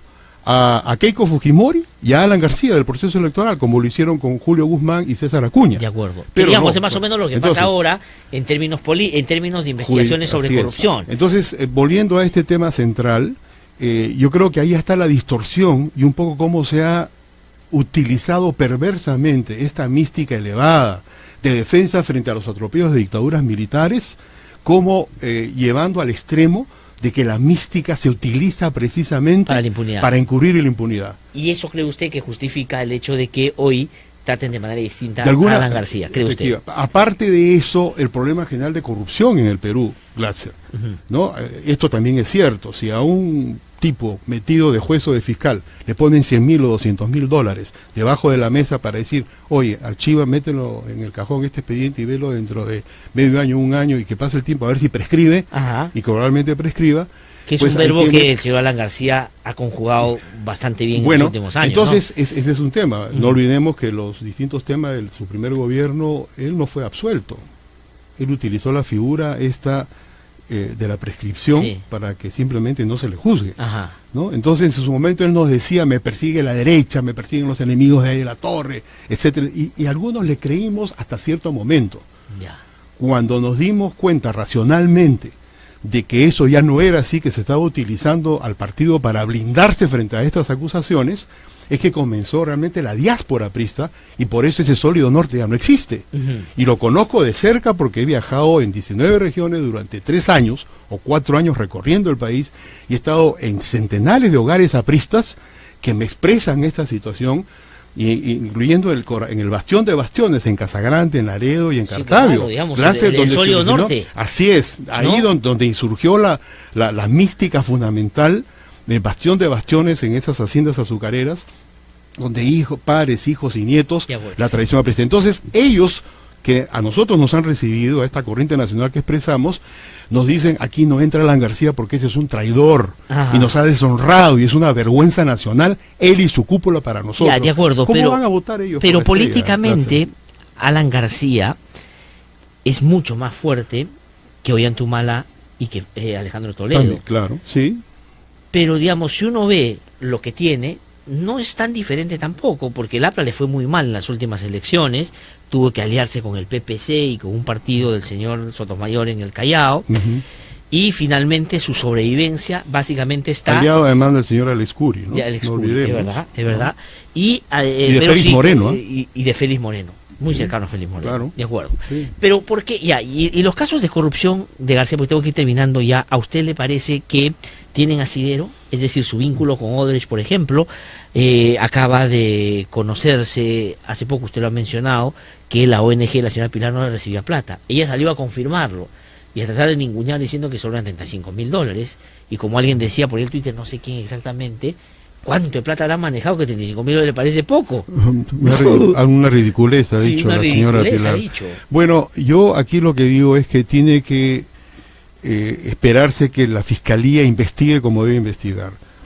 Yo no quiero levantar ningún dedo, ni lo hago, ni No, sin pretendo duda. de acusador con Yo- Pilar Nores. Ajá. ¿No? Ya sabemos un poco la relación que ha tenido ya con su ex esposo, no obstante que hasta donde sé no ha habido divorcio real, ha habido separación de bienes. No hay divorcio, es verdad. No hay divorcio. Sí. Entonces, la pregunta es por qué no lo hay, ¿no? Entonces, ahí hay un tema de fondo, pero en relación a los indicios, y hay jurisprudencia que indica que los indicios, ¿no? Hay indicios fuertes, indicios simplemente elementales, de coincidencia o de circunstanciales. Pero hay indicios que van elementando y atando cabos de que hay asidero para tratar que se aplique esta apotegma, ¿no? Donde hay la misma razón y el mismo derecho. Ajá. ¿No? Si por Ollanta-Humala, en la razonabilidad para decretarle los 18 meses, ¿no? De prisión preventiva, confirmado por la segunda instancia, ha servido para eso, pues con la misma razón o con mayor razón debería servir para el señor Alan García y para la señora ¿Usted Keiko quería estar Fujimori. en la misma condición? Yo creo que hay mayores elementos, inclusive. O sea, que Alan García debería estar en una prisión preventiva. Creo que hay elementos para que se razone efectivamente una prisión preventiva. Ajá. Así es. Porque Yo si sí se creo. tiene en cuenta el Con comportamiento... toda en otros procesos frialdad, antes, con sí, toda claro. frialdad y sin ánimo de que esto sea calificado como una cuestión de rivalidad personal, que le No, no, no, envidia, aquí que, la gente que más lo bien dice envidia que si lo bueno. odias a Alan García. No, aquí hay una cuestión muy fría y muy serena, Glatzer. Sí, no, y creo aquí que la gente justicia debe Muy actuar con esa serenidad y con esa frialdad para alcanzar realmente, comenzar a resolver los problemas del Perú. No, y a de recuperar estas- una legitimidad que es importante en una sociedad democrática, ¿no? Que el Poder Sí. Judicial, digamos, se le tenga confianza. En Naciones Unidas manejamos este concepto. No hay nada peor para el ciudadano y ciudadana común y corriente, sectores populares, clases medias, de descubrir y confirmar que la justicia solamente funciona para los poderosos y para los De ricos. acuerdo. Eso es lo que hay que romper. ¿No? Eso es terrible para el Perú, clase. Y que lo comprendan nuestros jueces y fiscales, los honrados, los que tienen de vocación, que los hay. Ajá. Cierto número, pero los hay y mi respeto. Pero los otros individuos que se meten para encubrir y apañar impunidades y apañar corruptelas, esos simplemente deben retirarse, ¿no? Porque le hacen daño mucho al daño propio al sistema país. de justicia. Así Doctor es. Salgado, muchísimas gracias. Gracias, Por venir, gracias. otro momento. Hasta luego, dime. Luis Alberto Salgado ha conversado con nosotros. Voy a ir a una pausa muy breve, son las 9:15, y regreso para hablar sobre el tema educativo, es decir, qué cosa va a pasar, qué cosa está pasando en los colegios, retornaron o no los profesores, se han reiniciado o no las clases y qué medidas se han tomado o se van a tomar en torno a esta situación. Ya regreso.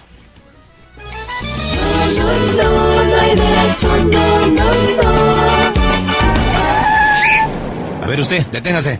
Se pasó la luz roja y chocó un taxi. ¿Sus documentos? ¿Qué cosa? ¿Tú sabes con quién estás hablando, eh? Soy coronel del ejército, así que evítate problemas. Anda tranquilo nomás. Siga nomás, no hay ningún problema. ¿Qué cosa? Las faltas y violaciones a las normas deben ser sancionadas con el mismo rigor. Civiles y militares tenemos los mismos derechos y también los mismos deberes.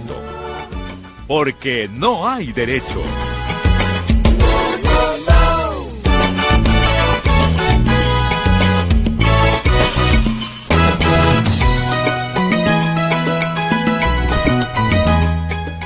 Son las 9:16 de la mañana, estamos de vuelta aquí en No Hay Derecho.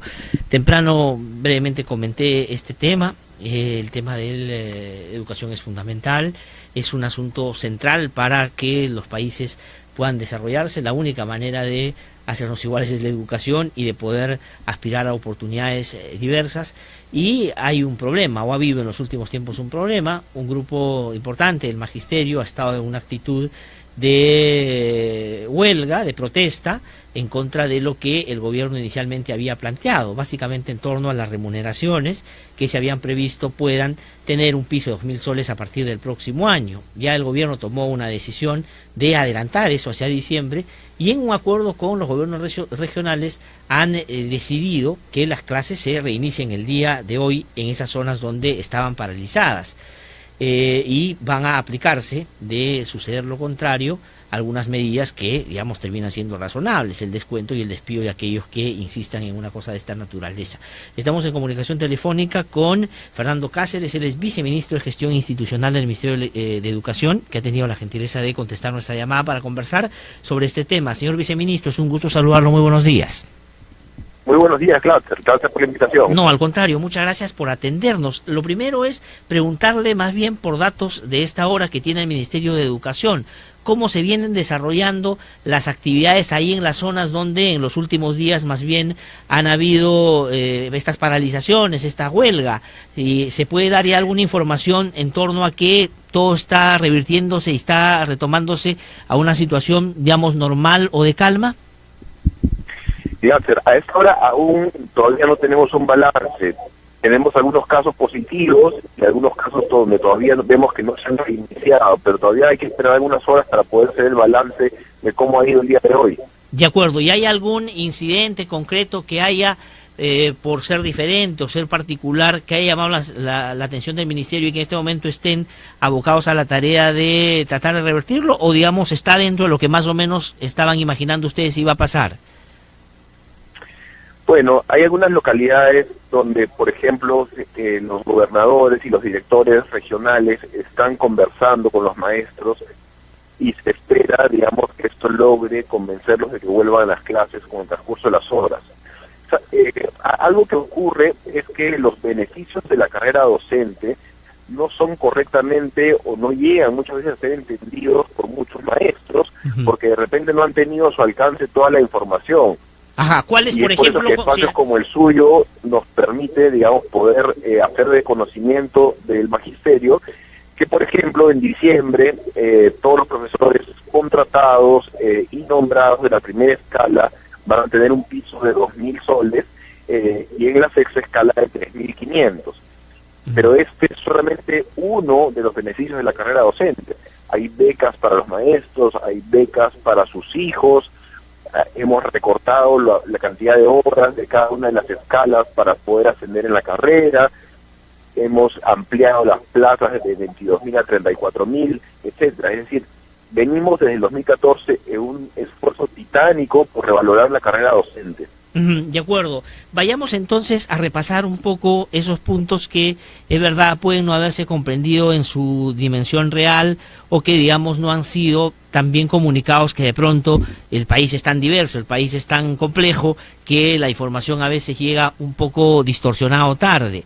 Pero hay un asunto que es fundamental y que es, digamos, sustantiva en lo que se viene hace tiempo y con razón tratando de impulsar desde el Ministerio de Educación, y es que la mejora de la calidad educativa es un asunto que tiene que ver con los méritos de aquellos que van también justamente por alcanzar mayores conocimientos, tener mejor desempeño, ir ganando y ascendiendo en la propia carrera. Ese es un asunto, por ejemplo, que en algunas de estas regiones está siendo cuestionado y se está diciendo en algunos casos que se debe primero garantizar una capacitación para luego la evaluación, y en otros casos lo que se plantea es una salida un poco más radical, de dejar de lado cualquier tipo de evaluación para los ascensos. Ese punto concreto, ¿qué cosa es lo que el Ministerio de Educación sigue planteando? ¿Ha matizado su punto de vista inicial? ¿Ha cambiado, ha flexibilizado? ¿O sigue siendo el criterio que a todos nos parecía correcto, de que los mejores sigan subiendo? Glatter, este es un proceso en el que venimos desde el año 2014, donde han habido ya una serie de evaluaciones para lograr plazas de directores, nuevos contratados, nuevas plazas. Hay miles de profesores beneficiados, y lo que está por ocurrir este año, por primera vez, es la evaluación de desempeño docente en aula. Se está manteniendo esto porque además es un pedido de 9 de cada 10 peruanos que quieren que allí donde hay un aula y los maestros evalúan a sus hijos, también se evalúe a los profesores. Y se está manteniendo esto porque era un clamor popular, de modo que las concesiones que se han hecho más bien han sido a nivel de la remuneración, y sí garantizar que va a haber capacitación antes que haya cualquier tipo de evaluación. Pero además, clase, hay que entender que solamente el 3% de maestros este año va a ser sujeto a esta evaluación. Es decir, hablamos de algo muy progresivo que solamente va dirigido, por ejemplo, a la escala 3 y a la escala 6, y donde lo que se busca además, si el maestro no tiene una buena performance, es que pueda ser nuevamente capacitado, es decir, por segunda vez, y luego tenga otra alternativa, y recién, si es que a la tercera, es decir, hablamos de acá, digamos, a un buen tiempo, el tema no prospera, pues entonces ya pensar en otro tipo de medidas, ¿no? De acuerdo. Pero hablamos de, por ejemplo, en Cusco, son 160 maestros a ser evaluados, es decir, es algo muy bajo, ¿no? De acuerdo. Y, digamos, si uno tendría que poner, porque estas cosas a veces, en el fragor, digamos, de las discrepancias o de las movilizaciones, se sacrifican lo que son los datos que más bien hay que ponderar bien para tomar buenas decisiones. Por ejemplo, en los últimos tiempos hay una cantidad importante de maestros que hayan sido separados del magisterio por no haber pasado las evaluaciones, porque digamos, si ese es una temor de los docentes que hoy están en huelga o protestando, debería sostenerse en el hecho de que ya en los últimos tiempos se sacaba mucha gente del magisterio. ¿Eso ha sucedido? Eso no ha sucedido. Esta es la primera vez que se va a hacer una evaluación de desempeño docente. Las anteriores evaluaciones hechas desde el 2014 son otro tipo de evaluaciones, más bien para ascender o cubrir nuevas plazas antes que para ser separadas. Eso por un lado, pero por otro lado, fíjese, si uno mira lo que pasó en Cusco, donde el ministerio se sentó hasta en 3 oportunidades a conversar con el subregional, nunca pasamos del primer punto, que era el punto de las remuneraciones. Es decir, nunca se tocó el tema siquiera de la evaluación, que para nosotros y para todos, y entiendo que también para usted, es central. Sí, claro. Entonces, lo que le quiero decir es que en algunos casos el tema simplemente de evaluación ni siquiera está en agenda, porque lo que se ha buscado es poner una plataforma tan inalcanzable, ¿no?, que finalmente no puede ser atendida mediante un tipo de trato con los grupos que están en huelga. De acuerdo. Entonces, aquí hay que buscar separar un poco la paja del trigo, es decir, ¿quién tiene genuinamente un interés de reivindicación y piensa también en los alumnos, y quién está usando esto como una plataforma política, sea para las próximas elecciones del próximo año o sea para apoyar, digamos, a movimientos incluso violentistas? De acuerdo. Entonces hay que ser muy cuidadosos con eso. Sí, justamente a eso quería llegar, y por eso le hacía las preguntas en torno a las preocupaciones que son atendibles. Yo entiendo, los profesores en general ganan menos de lo que deberían, sí, y hay que irlo mejorando progresivamente. Para eso hay determinadas reglas que hay que seguir, que además tienen un cronograma y que se ha adelantado el disponer de una base de 2.000 soles hacia diciembre. Eso me parece bien. Si el problema es que hay que darle capacitación, hay que darle capacitación. Si su temor es de que los están despidiendo y no hay datos que den cuenta que los están despidiendo, efectivamente lo que está pasando es que se está amplificando un hecho que en la práctica no está sucediendo, se está diciendo, dando un dato que no es real. Entonces ahí va mi pregunta sobre si es que esta actitud, la de hoy, no la de hace 50 días, que probablemente estaba más cargada de legitimidad, porque estaban basadas en algunos asuntos que ustedes mismos han atendido. Hoy usted diría que esta reivindicación es más política que, digamos, un hecho que pueda beneficiar al magisterio. Se ha dicho que aquí hay dos cosas. Una voluntad o una discrepancia interna dentro del SUTEP por el control de este sindicato. Patria Roja, que está en este momento manejándolo, y otros grupos más radicales que quieren, a como dé lugar, ocupar esos cargos y esa ubicación que es privilegiada. Y por otro lado se ha dicho que hay grupos muy violentistas que están metidos en la marcha, inclusive hay 5.000 personas que están inscritas en EMOADEF, y se está ya en algunos medios de comunicación inclusive calificando de que el sector educación está lleno de terroristas. Entonces, ¿cuál es la opinión que tiene el ministerio sobre esto? A ver, lamentablemente, si alguien es miembro del MOVADEF y a su vez es el profesor, no existe hoy en día ninguna norma, ningún marco legal que nos permita a nosotros separarlo. Y digo lamentablemente porque creo que todo el Perú es consciente de que la plataforma de Movadef es una plataforma que a su manera busca reivindicar lo que hizo Sendero Luminoso. Sin embargo, desde el 2014 hay un juicio ante el Poder Judicial que está pendiente de ser resuelto, justamente para que el Poder Judicial pueda determinar si puede o no considerarse ilegal a esta organización. Una exhortación desde aquí al Poder Judicial a que por favor aceleren la solución de ese tema, porque de otra manera no tenemos marco legal para poder actuar. Claro, pero a ver, ahora, hay dos cosas, viceministro, que quisiera preguntarle. El solo hecho de que, y yo coincido con usted al decir, y lo he dicho ya en varias oportunidades, que el Movadef es una extensión de Sendero Luminoso, porque reivindicar el pensamiento Gonzalo y pedir la amnistía de quienes tantos años no hicieron, no es sino tratar de reeditar eso que ahora quieren hacer de una manera, dicen ellos, distinta, eso estoy claro. Pero la pertenencia a Movadef, que usted dice debe ser resuelta en el Poder Judicial, es la única vía que tienen como alternativa el ministerio o, digamos, la política educativa en el país para poder resolver ese problema, o van a tomar otras medidas ustedes más administrativas que no necesariamente tenga que ver con la separación de las personas, pero sí de repente con la reunión, no sé, en fin, alguna otra idea que puedan tener al respecto? Por supuesto, sí tenemos otro marco, Glaser, déjame explicarle. Si es que nosotros encontramos, por ejemplo, que una persona condenada por terrorismo o por apología al terrorismo está de nuevo dictando clases, tenemos la obligación para poder separar a esa persona del magisterio.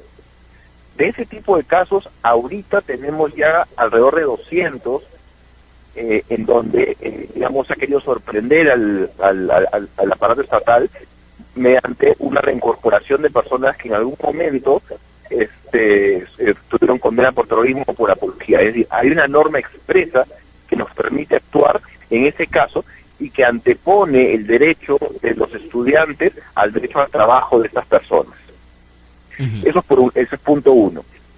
Ahora, si además hubiera una denuncia administrativa o penal que involucrara algún caso, digamos, de violencia terrorista, también tenemos un marco para poder separarlo preventivamente. Es decir, pero para eso tenemos que tener hechos que vayan mucho más allá que simplemente la pertenencia, digo simplemente entre comillas, al Movadef. Entonces, esas son las herramientas con las cuales actuales contamos, pero digamos, también el mensaje es que estamos haciendo acciones, y no solamente nosotros, sino también el Ministerio del Interior, para intentar solucionar o mejorar la situación actual, ¿no? Sí, y lamentablemente tengo que ir terminando, con cargo a que otro día con más tiempo podamos conversar ya más sobre las políticas educativas, porque ahora estamos tratando de, digamos, buscar salir de un estado que la verdad no es el que corresponde. Yo creo que se han hecho los esfuerzos, hay las posibilidades de conversar, no hay que ceder con grupos que están tratando de utilizar esto como una plataforma política para otras cosas, y coincido en ello. Pero la pregunta concreta es, los gobernadores que suscribieron con ustedes un acuerdo para tomar algunas medidas con aquellos que no quieran reiniciar las clases el día de hoy, ¿es lo suficientemente consistente y firme que van a llevar a la práctica esas decisiones? Porque a veces la dinámica local es muy distinta a la que uno puede establecer en una reunión inclusive con el primer ministro. Tú llegas a la zona y la cosa se vuelve más complicada y a veces tiende uno a retroceder en lo que inicialmente había pensado. ¿Hay la firmeza de que se van a tomar esas decisiones? Ellos, como nosotros, estamos sujetos a la legalidad y también a la Contraloría. La Contraloría ya está actuando y seguirá actuando en aquellos casos en los que las normas no se respeten. Los gobernadores regionales, los directores regionales tienen la obligación de descontar y de no pagar a aquellas personas que están en una huelga de carácter improcedente. Entonces, tú me preguntas, si es que tengo la certeza de que ellos van a ir y van a aplicar el acuerdo, tengo la esperanza de que eso ocurra. Pero, digamos, la certeza, en algunos casos no las tenemos, pero sí hacer pensar en que muchas veces estas personas, cuando son autoridad, se ponen más en los zapatos del magisterio o del sindicato que en los zapatos de autoridad. Y ese es un tema que debe empezar a cambiar, porque las normas proporcionales, por supuesto, no hablamos de normas draconianas, las normas proporcionales tienen que ser aplicadas, porque de otra manera la persona que está en huelga no tiene ningún incentivo para regresar. Sí, pues. Sí, no, de acuerdo. Por eso decía que justamente si es que a veces se toman acuerdos, se toman decisiones, pero cuando hay que llevarlas a la práctica se someten a una dinámica local donde más bien a veces camina en una dirección distinta, lo que se hace es convalidar hechos que a estas alturas ya las autoridades han determinado que son ilegales. Ese es el gran problema, pero digamos, vamos a ver cómo sigue la jornada. Habrá la posibilidad de pronto mañana de hacer un balance un poco de lo que ha sido este día donde deberían ya todos retornar a clases y ver qué otras medidas se van a anunciar. Y el Ministerio del Interior dijo va esta semana a presentar denuncias desde una lógica un poco más de criminalidad organizada, inclusive, que puede estar detrás. Por lo pronto le quiero agradecer mucho, señor viceministro, por haber conversado con nosotros y más adelante seguiremos conversando. Muy amable, Glatzer, encantado. Muy amable, que le vaya muy bien. Ha sido entonces el viceministro de Gestión Institucional del Ministerio de Educación, Fernando Cáceres, que ha conversado con nosotros esta mañana. Vamos a hacer una pausa y regresamos en un instante.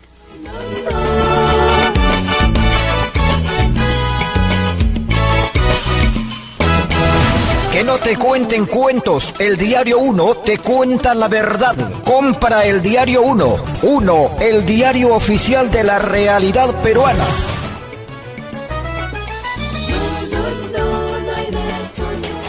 Ya me dieron el dinero para la construcción del colegio. Son tantos materiales, ojalá que nos alcance. No se preocupe, compadre, no se preocupe. Yo tengo un lugarcito donde nos venden más barato. Y en las facturas ponemos precios altos, los costos reales, pues. Pero, compadre, no se preocupe. Yo sé la movida. Y así nos cae alguito, ¿no?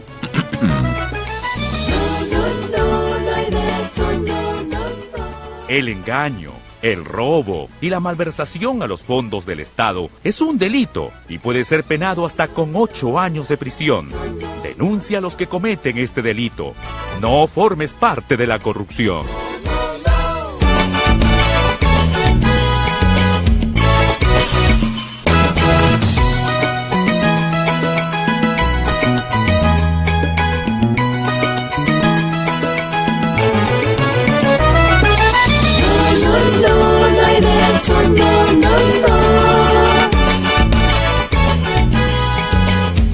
Y 35 minutos de la mañana, estamos de vuelta aquí en No Hay Derecho. Piden los oyentes, y con razón por cierto, que entrevistemos también a los docentes, a los maestros, para poder escuchar la posición desde el sindicato. Pero ahí la pregunta es ¿a cuál? Porque el SUTEP, el que digamos es supuestamente el Sindicato de Trabajadores de Educación del Perú, piensa igual que el gobierno y descalifica a los que están protestando porque dice que están usando políticamente esta plataforma para tratar de infiltrar políticas o ideologías radicales al magisterio.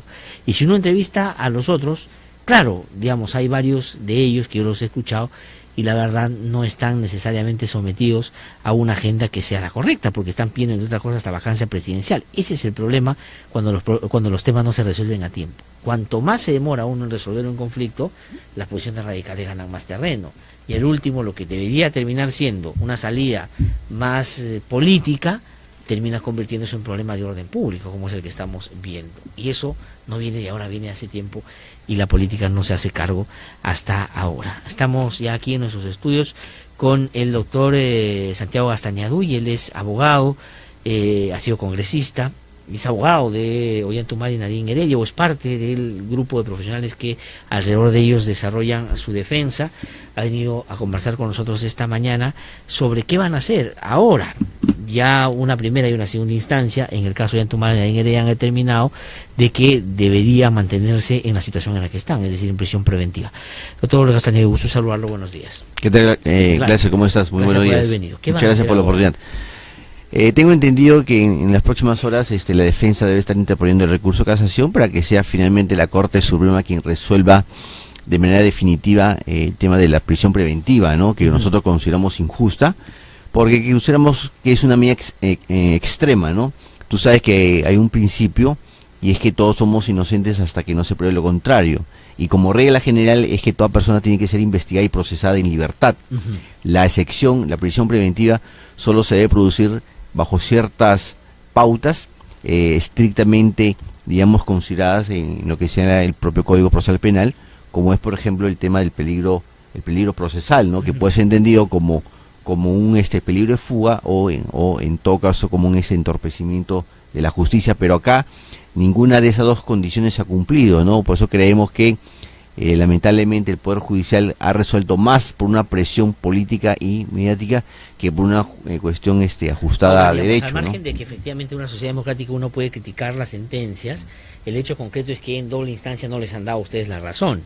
Y el Poder Judicial a estas alturas lo que ha hecho es validado la prisión preventiva. Entonces el próximo paso que es ir a una casación, van a ir de todas maneras. Una casación, ¿no?, que tiene que resolverlo la Corte Suprema, ¿no? Donde hay 5 magistrados con más experiencia, con mayores conocimientos jurídicos, y esperamos encontrar justicia en esta instancia, ¿no? Pero yo creo que eso también debe servir, digamos, para reflexionar sobre el tema de las prisiones preventivas, ¿no? Un poco revisando las estadísticas, más del 50% de la población penitenciaria en el Perú está en prisión preventiva, es decir, no están condenados, ¿no? Entonces yo creo que acá hay que, digamos, reflexionar, porque al parecer, como diría el propio juez Rodríguez, hay un ánimo carcelero por parte de los jueces penales en el Perú para decretar este tipo de medidas cuando no se dan las condiciones. Esos jueces penales son del Poder Judicial que él preside, o sea, digamos, él no es un actor externo, ¿no? Y lo ha dicho, que sale a comentar como y lo ha criticado, ¿no? Y lo ha criticado, ¿no? ¿Por qué? Porque él explica que eso se debe más a una presión mediática que a una presión política o de sectores económicos, ¿no? Pero yo creo que acá en este caso, tratándose de un personaje público que ha ocupado un cargo tan importante como la presidencia de la República, también hay elementos políticos, porque uno no explicaría por qué la justicia tiene que hacer distingo. Por ejemplo, en el caso del señor Keiko Fujimori y el caso del señor García, existen también denuncias sobre que ellos habrían recibido financiamiento por parte de empresarios, pero la justicia no actúa con la misma velocidad como ha actuado, por ejemplo, con nosotros, ¿no? A pesar que es un tema que ya tiene algunos meses, ¿no? Habría que preguntarle, por ejemplo, al fiscal de la Nación, ¿por qué no es tan célere, por ejemplo, con ellos y, por ejemplo, con nosotros, sí? O, por ejemplo, las últimas noticias que han salido de que la empresa Odebrecht habrían dado donaciones a esta ONG que es parte, digamos, que preside Pilar Nores. Que preside Pilar Nores. Entonces, ahí digamos se tejen algunos elementos políticos también. Entonces yo creo que ante esa situación el Ministerio Público debe también investigar de manera rápida, como lo ha hecho con nosotros. Lo que ha dicho es la única manera de probar la imparcialidad del Poder Judicial es cuando los casos lleguen al Poder Judicial. Pero ya llegaron. ¿Ah? Ya llegaron, al menos en nuestro caso. En el trato de García y de Keiko, dice, cuando esos casos lleguen acá, ahí demostraremos que nosotros no nos parcializamos con nadie. Pero claro, se salta un momento que es el Ministerio Público, porque podría llegar, ¿no? Claro, entonces lo que pasa que en el modelo penal, quien tiene la llave justamente para abrir la puerta del Poder Judicial es el Ministerio Público, pero si el Ministerio Público decide no usar esa llave, lamentablemente esos casos nunca van a llegar, ¿no? Ahora, pero la afirmación del presidente del Poder Judicial, esa que acabo de parafrasear, ¿a qué cree que se debe? ¿A que más o menos tiene la certeza de que no van a llegar, o efectivamente que él cuando lleguen va a demostrar que el Poder Judicial no se casa con nadie? No, porque es muy difícil, porque cuando lleguen, de repente él ya que ha terminado su mandato, ¿no? Y en caso que él continúe en su mandato, él no tiene el control sobre los otros jueces, ¿no? Porque él si bien preside, digamos, el Poder Judicial, pero lo preside desde un punto de vista administrativo, porque acordémonos que dentro de la justicia peruana cada juez es autónomo e independiente en su propia instancia, ¿no? Entonces él no puede controlar, digamos, que las decisiones que tomen, digamos, los otros jueces. Entonces yo creo que acá el sistema de justicia en el Perú, llámese Ministerio Público y Poder Judicial, está en entredicho, ¿no? Entredicho porque para los ojos de la opinión pública no hay un trato igualitario, digamos, sobre las mismas denuncias que hay, por ejemplo, con el caso Toledo, el caso del expresidente. Ahora, pero políticamente es penoso. Humala, ¿no? Es penoso que, digamos, la defensa finalmente de Ollanta-Humala, la política, digo, ¿no? Más que la defensa legal, que jurídica, cada uno, ¿no? jurídica, que cada uno puede desarrollar la estrategia que le parezca conveniente, que ustedes aleguen de que son iguales que Keiko y que Alan García. Porque ustedes lo que están diciendo es, ¿por qué si yo dicen que he hecho esto, por qué ellos que también han hecho esto no están en la misma condición? No, en un gobierno que, digamos, lo que debió hacer cuando le tocó ejercer el poder es más bien marcar una diferencia y no ser comparado de ninguna manera con aquellos que el propio Toledo cuestionaba duramente antes y durante su mandato. A ver, gracias, un poco para entenderlo. No es que nosotros que nos estemos comparando, lo que nosotros estamos diciendo es que las investigaciones contra nosotros no se realiza de la misma manera que las investigaciones contra García y contra Keiko. Pero eso tiene a la base porque en ellos también se presume que hicieron lo mismo que nosotros. No, ¿por qué? Porque con ellos también hay denuncias, al igual que hay denuncias contra nosotros. Es decir, ante casos similares, la respuesta del sistema es distinta, ¿no? Entonces, todos recibimos y por lo tanto no deberíamos todos... No, lo que nosotros hemos señalado siempre es que nosotros no hemos recibido. Es cierto, también somos conscientes que hay una denuncia por parte de la empresa Odebrecht que está siendo investigada por el Ministerio Público. Entonces nosotros lo que decimos, oye, pero ojo, que acá no solo hay una denuncia contra nosotros, hay una denuncia contra Keiko Fujimori, hay una denuncia contra García. Y en el caso de García, hay denuncias sobre su propia gestión, cosa que no hay, digamos, por ejemplo, contra nosotros. Contra nosotros lo que se nos acusa es haber recibido dinero, digamos, para las campañas del 2006 y el 2011. En el caso de García, sí hay cuestionamientos graves contra sus obras. Por ejemplo, el tema de las CIRSAS, el tema del tren eléctrico. Entonces, mira, clase, ni siquiera también por esos el tema de financiamiento de la campaña. También por el sistema de, claro, también porque lo que dice Marcelo Odebrecht en ese interrogatorio en Curitiba, cuando fueron los abogados de Ollantumal y Nadine Heredia y fueron 3 fiscales, lo que Odebrecht dice, además que ellos dieron dinero a todos los candidatos, con seguridad, ¿no? A Keiko y al partido Alan García. Claro, eso es lo que dijo, ¿no? Ya, esa también. Claro. Por eso te digo, o sea, mira cómo, por ejemplo, ante este hecho objetivo, ante esta revelación, solo la justicia peruana nos investiga a nosotros. Entonces nosotros nos preguntamos, si hay esta denuncia, ¿por qué el aparato de administración de justicia solo nos arrincona a nosotros? ¿Por qué no solo nos investiga a nosotros? ¿Por qué? Porque hay un trasfondo político. No, pero porque, o sea, el Ministerio Público lo maneja el APRA, ¿qué? Yo creo que ellos sienten más presión tanto por Fuerza Popular por el APRA que por nosotros. Entonces, como no tenemos bancada, como no tenemos otros operadores que salgan a defendernos, entonces ellos inclinan la balanza para ver quién presiona y quién no presiona. Entonces, lamentablemente, vemos un Ministerio Público que está prácticamente ciego, es decir, mira por un lado, pero no mira del otro lado. Entonces, yo creo que esto en un sistema democrático no se debe permitir. Ahora, lo que nosotros siempre hemos dicho, si hay denuncias contra nosotros, bienvenido que se investiguen, pero que se investiguen bien, que se investiguen correctamente, porque la legitimidad de un sistema de justicia es que se investigue, pero respetando los derechos fundamentales de los investigados.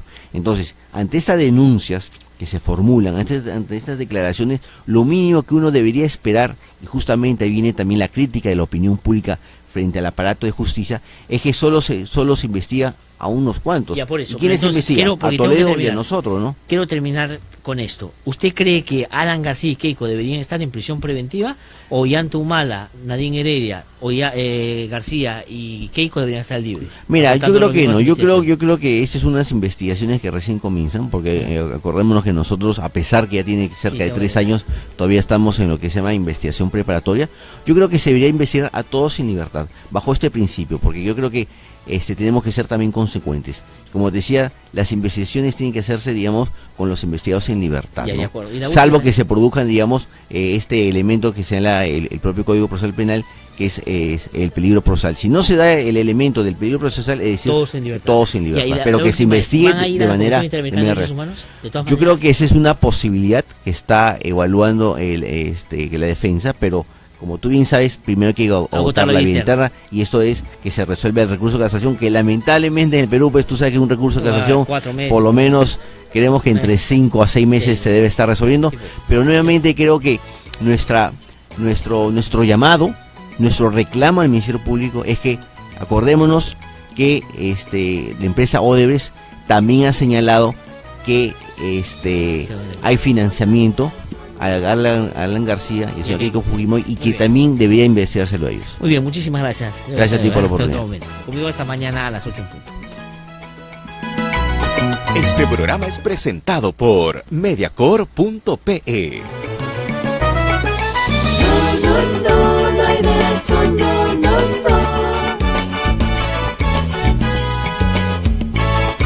El Instituto de Defensa Legal presentó No hay derecho, un espacio de noticias, diálogo, debate y participación.